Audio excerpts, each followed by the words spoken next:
Good evening, it's Artzenin. Welcome back to another Insight.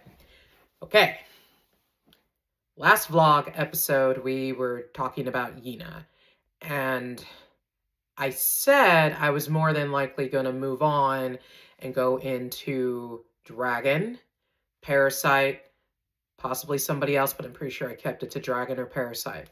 His name is... I named him well, this character, but I'd rather go with his GU game name, which is Dragon. But we are going to be talking about Ujisato Mitsuharu. Ujisato Mitsuharu. Yeah, that's right. And I'm going to actually read from the website his bio for a reason. I personally have not given Deck Shota a lot of attention. I don't really know much to Dragon apart from season 1 and what I wanted him to do in season 1 and his power struggle with Parasite. And this is the best place to figure that out. That's what Insights with Artzenin is literally for. It's the place where I give you all, the public, a deep delve into my stories and my characters, and then sometimes for myself, because I'm still trying to figure out Snapshot. This guy, Ujisato, is the king of the Nagasaki, Kyoto, Tokyo, Kobe, Matsui, Sendai, Osaka in Japan, and Marseille, Nice in France. I probably butchered those. Forgive me if I did. He is very keen on provoking his rival, Cullen Dillinger. Cullen, who's Parasite, the king of deck evasion, Cullen will not engage in challenges, nor will he come to Japan with his Jack, who is Rabbit, who is Amber, to formally discuss the possibility of forfeiting his territory in France and joining his deck, Shoto. Cullen vexes Ujisato on a personal level. All the other kings and queens meet his demands, give him what he wants, and rise to the challenge if he threatens to invade their territory or territories. Cullen, on the other hand, does nothing. He literally ignores Ujisato, treating him as if he doesn't exist. Now, I'm going to stop there because I don't want to give too much away, and I would prefer people to go to the website and look into what we're doing there. As I said, his name, it's a great name, but trying to say it multiple times, I ain't going to fool with it. So we're saying Dragon, who is Ujisato. I technically don't know what drove Dragon to Lijiu. I know why he's in Lijiu. I know his ambitions with Lijiu and why he's is actively dominating the board and getting all these territories.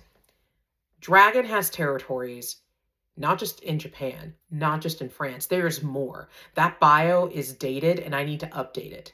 There was only one other GU player who came very close to dominating the whole map and winning Lijiu. Delancey Navir. Navir is one of the founding GU players that formed the first fruit decks. So Evasion, Navir are first fruits. They stuck around. They managed to succeed. Shoto,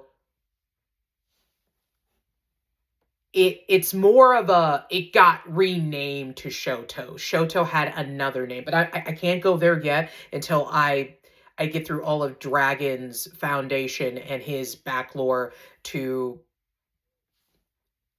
better explain how Shoto was renamed to what it is now versus what it used to be. Delancey Navir, like I said earlier, was the only Lijiu player who was dominating Lijiu. He was so good that the Tea Council had to do something about it.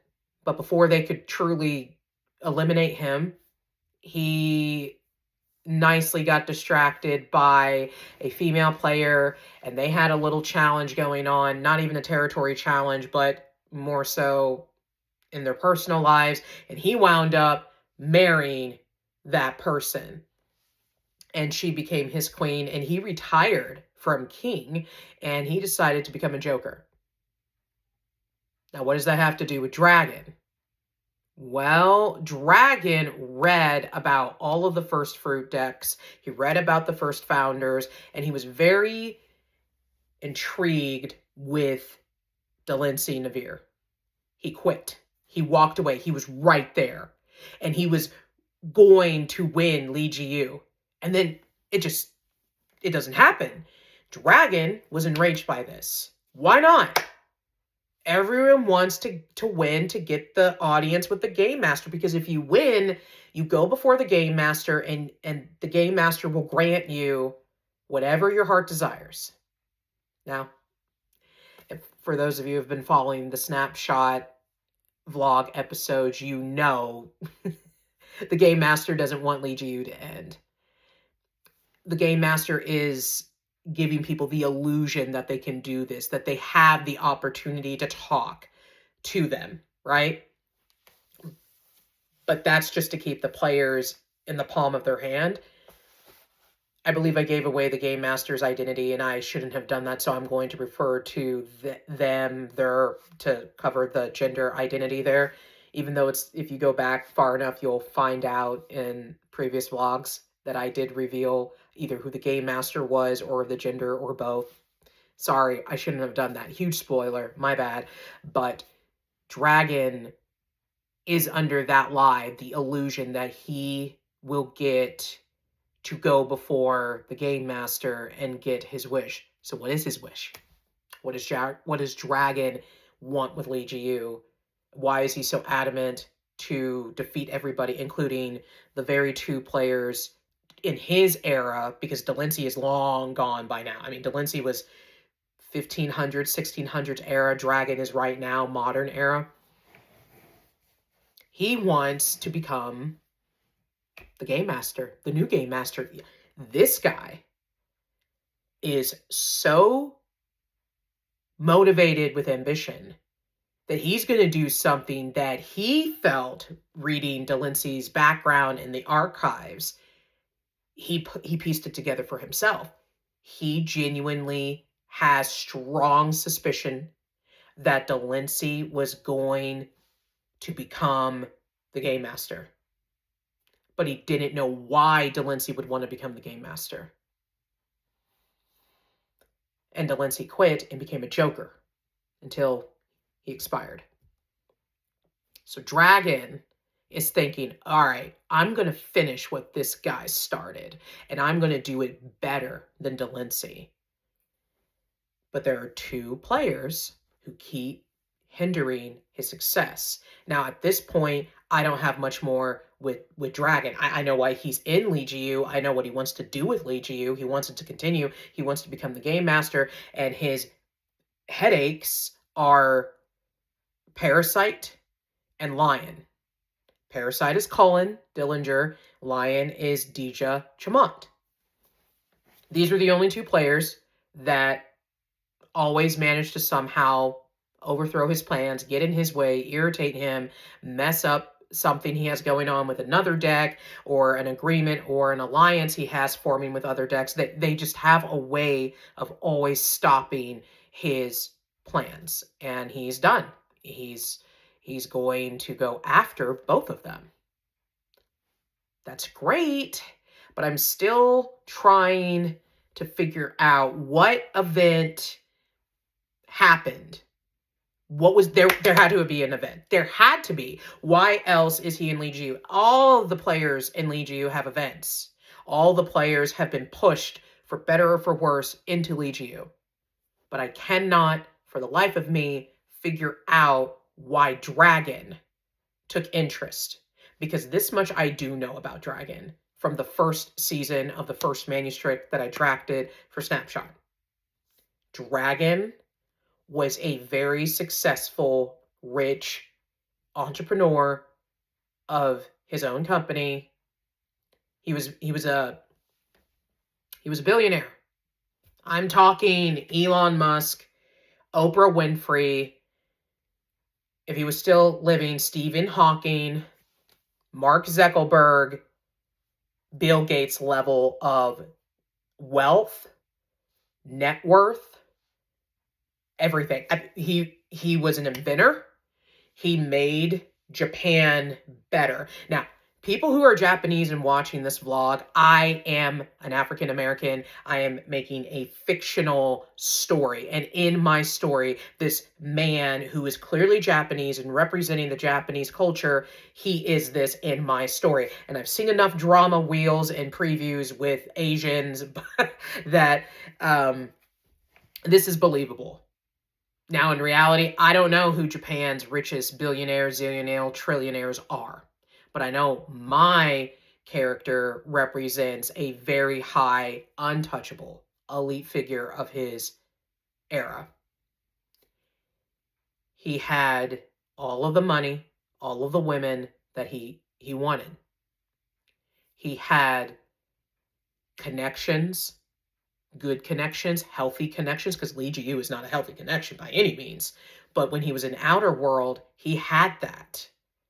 So how does somebody who had more than, I would say, all of the Lee Ji-yu players combined, he has way more going on for him. He had an established, prestigious life. Why give that up? Why would Dragon bother with Lee Ji-yu? I don't know. That's the problem. And I need to figure that out. It doesn't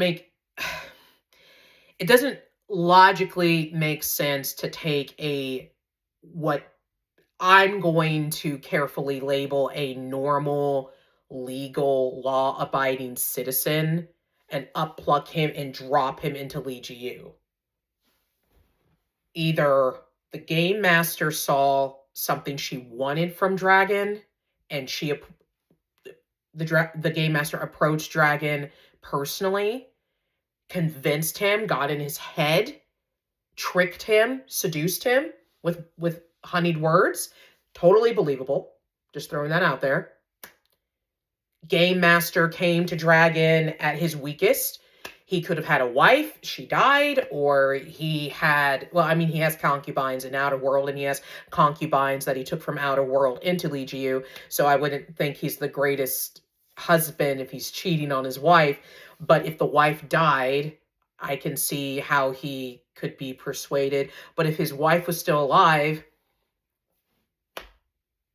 they had kids even, what did it? There has to be a powerful event, and I haven't decided what that event should be. The game master is definitely involved. Either way, the game master did come into Dragon's life and gave him the offer just like everybody else. But the game master came to Dragon personally. The game master appears only to people that truly have the potential, that get the heart pumping for the game master. The game master does not always approach Outer World candidates. Dragon was one of them. Why? Parasite should have been enough. Game master went and got Dragon and dragged him into it. Or did they? I think Dragon had a very interesting life, but I also think that there was a secret in his life that he could not expose to the public, or it would have ruined him. Unfortunately, we are out of time. Remember, I only got 15 minutes to sit down and talk about this.